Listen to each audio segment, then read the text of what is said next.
La première phase du concours de sous-officier de la gendarmerie est la phase d'admissibilité avec son épreuve, la dissertation. En quelques points, la phase d'admissibilité comprend une seule épreuve, la dissertation.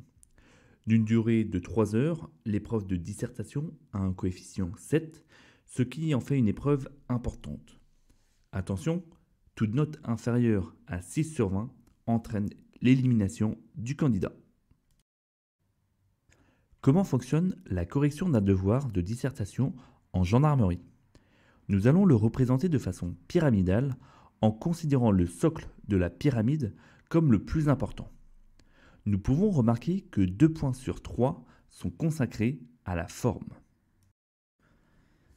À la base de la pyramide, nous retrouvons la structure.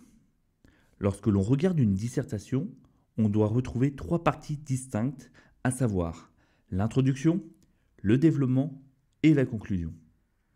Ces 3 parties doivent être clairement séparées en sautant des lignes. Ensuite, au milieu de la pyramide, nous retrouvons l'expression écrite. La qualité rédactionnelle est évaluée. Plus précisément, l'évaluateur regarde s'il y a des fautes d'orthographe, le vocabulaire employé, le style de phrase apporté. Enfin, au sommet de la pyramide se trouve le fond, à savoir les idées apportées. Quel est le raisonnement du devoir, quelles connaissances sont apportées, etc. L'introduction. L'introduction commence toujours par une phrase d'accroche. Il s'agit soit d'un élément d'histoire, soit d'un élément d'actualité. Ça permet dans un premier temps de contextualiser le sujet.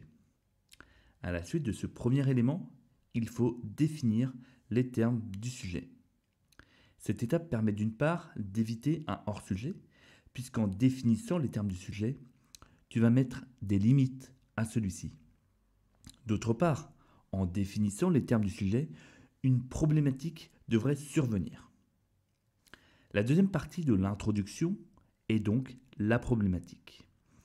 Il s'agit de juxtaposer 2 idées contraires et qui posent un problème. Il ne doit pas s'agir d'une simple question ou d'une reformulation du sujet, mais d'une question qui demande une réflexion. Enfin, la dernière partie de l'introduction est l'annonce de plan. En clair, il s'agit d'expliquer vos 2 parties, chaque partie correspondant à vos éléments de réponse de votre problématique. L'introduction se fait en un bloc et chaque partie doit être différenciée par des alinéas. Le développement. Le développement se fait en 2 parties pour 2 raisons. D'une part, le fait de le faire en 2 parties va te faire gagner du temps. Il ne faut pas oublier que l'épreuve a une durée de 3 heures et que ça passe très vite. Il vaut donc mieux 2 parties complètes que 3 parties moins étoffées ou que la 3e partie soit bâclée parce que tu aurais été pris par le temps.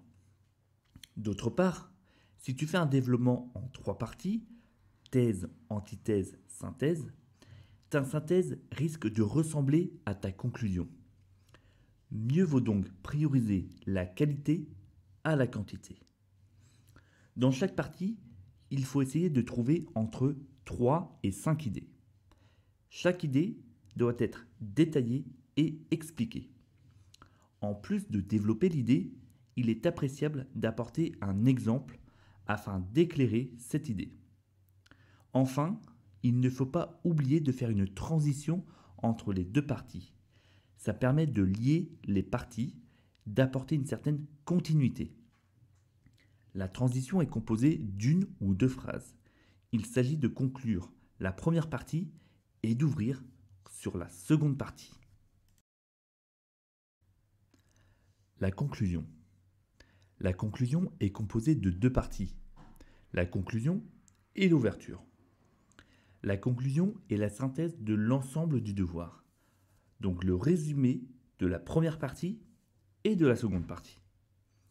Dans la conclusion, on doit retrouver la réponse de la problématique et donc d'une prise de position.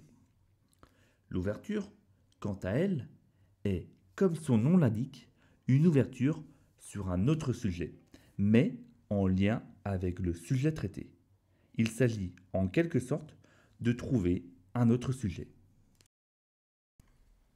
Merci pour ton visionnage et à bientôt pour de nouvelles vidéos.